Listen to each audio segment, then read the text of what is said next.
ये खबर KR मंगलम university द्वारा प्रस्तुत की गई है।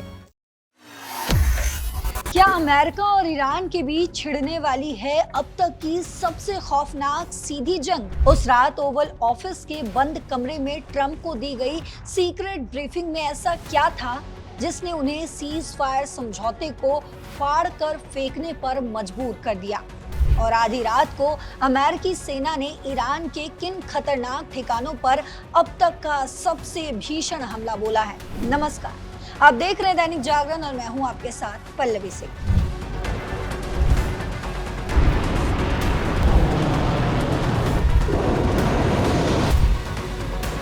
जरा सोचिए, जब पूरी दुनिया को लग रहा था कि पश्चिम एशिया यानी कि मिडिल ईस्ट में शांति का एक नया दौर शुरू होने वाला है, अमेरिका और ईरान के बीच सीज फायर की बातचीत चल रही है, ठीक उसी वक्त अचानक कुछ ऐसा होता है कि शांति की सारी उम्मीदें पल भर में राख हो जाती हैं।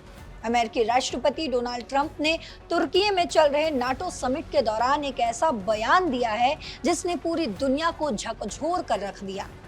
ट्रंप ने साफ साफ कह दिया कि ईरान के साथ शांति प्रक्रिया और सीज फायर का खेल अब हमेशा के लिए खत्म हो चुका है। ट्रंप ने ईरानी नेताओं को सड़े हुए लोग और झूठा तक कह डाला है। लेकिन दोस्तों, बात सिर्फ बयानबाजी तक नहीं रुकी है। ओवल ऑफिस में हुई एक बेहद ही गोपनीय और खुफिया ब्रीफिंग के तुरंत बाद ट्रंप के आदेश पर अमेरिकी सेना ने ईरान के अंदर घुसकर रात के अंधेरे में तबाही मचा दी। आज के इस वीडियो में हम इसी बेहद संवेदनशील और युद्ध की आहट देने वाली खबर की पूरी इनसाइड स्टोरी जानेंगे। हम आपको बताने की कोशिश कर रहे हैं कि उस सीक्रेट ब्रीफिंग में ऐसा क्या हुआ था, ईरान ने समंदर में क्या हिमाकत की और इस पूरे मामले पर ईरान के बड़े नेताओं का क्या पलटवार आया है।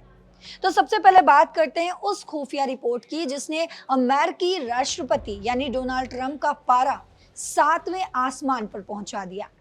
दरअसल अमेरिका और ईरान के बीच पर्दे के पीछे एक शांति समझौता यानी कि सीज फायर को लेकर बातचीत चल रही थी, लेकिन इसी बीच अमेरिकी सेंट्रल कमांड यानी कि सेंटकॉम ने ओवल ऑफिस को एक बेहद ही सनसनीखेज इनपुट दिया है।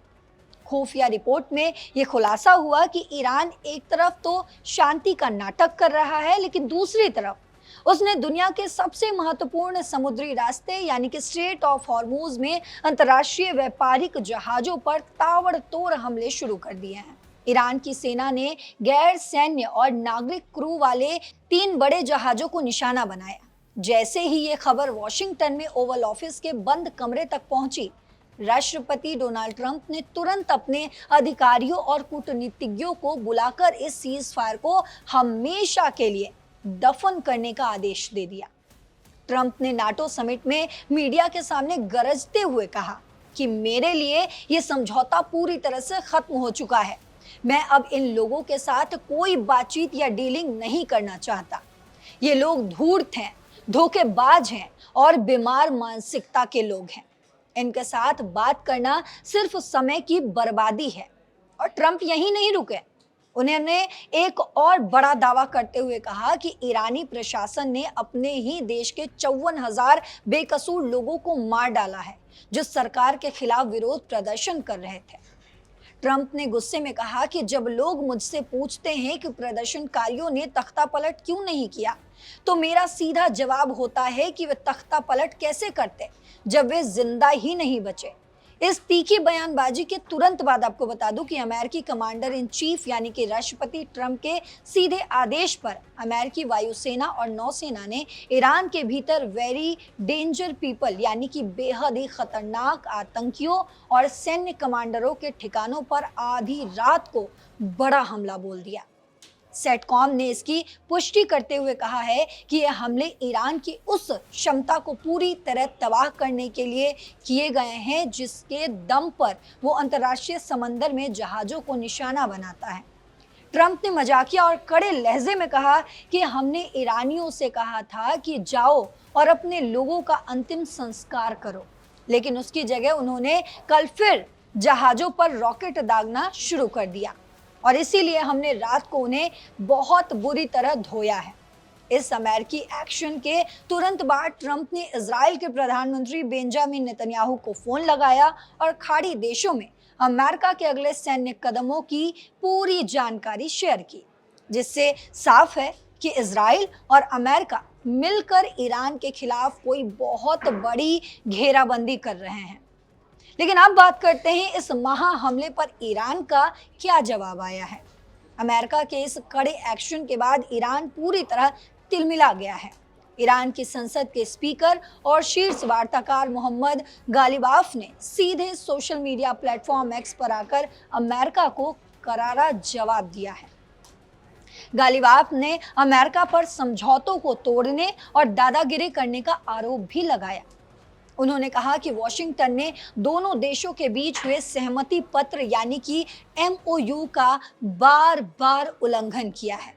ईरान का कहना है कि अमेरिका ने स्ट्रेट ऑफ हॉर्मुज में ईरानी सीमाओं का उल्लंघन किया, तेल प्रतिबंधों को दोबारा लागू कर दिया, दक्षिणी ईरान पर हमले किए और लेबनान में इजराइल की आक्रामकता का लगातार समर्थन किया। ईरानी संसद के स्पीकर ने बेहद ही सख्त लहजे में अमेरिका को चेतावनी देते हुए लिखा कि धौंस जमाने और जबरन वसूली का दौर अब हमेशा के लिए खत्म हो चुका है। अमेरिका की ये गुंडागर्दी उसे कहीं नहीं ले जाएगी। हम झुकने वाले नहीं हैं।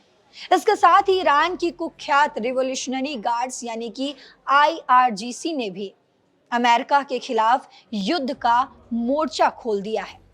IRGC ने जवाबी कार्रवाई के पहले चरण के तहत कुवैत और बहरीन में मौजूद 4 अमेरिकी सैन्य अड्डों, जिसमें अरिफजान, अली अल सालेम, जुफैर और शेख ईसा पर मिसाइलों और सुसाइड ड्रोन से जोरदार हमला बोल दिया है।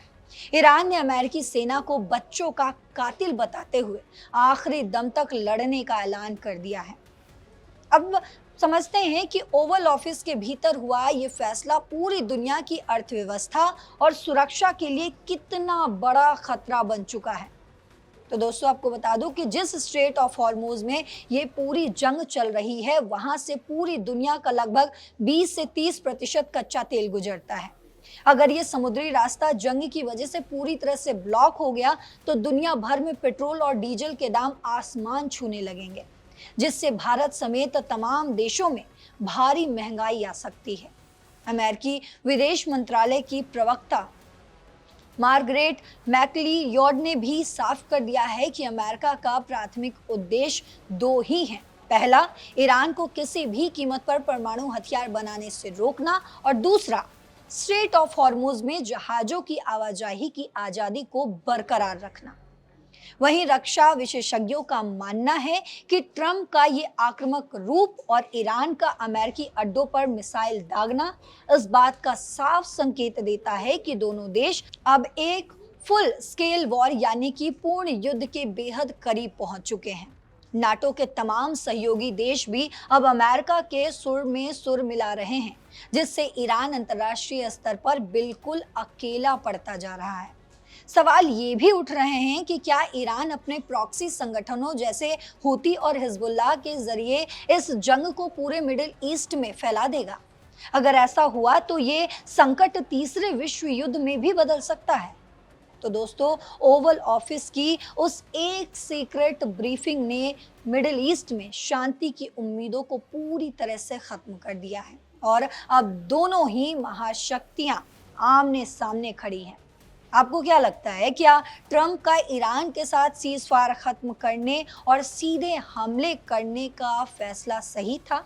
और क्या ईरान कुवैत बहरीन में अमेरिकी अड्डों पर हमला करके बहुत बड़ी मुसीबत मोल ले चुका है?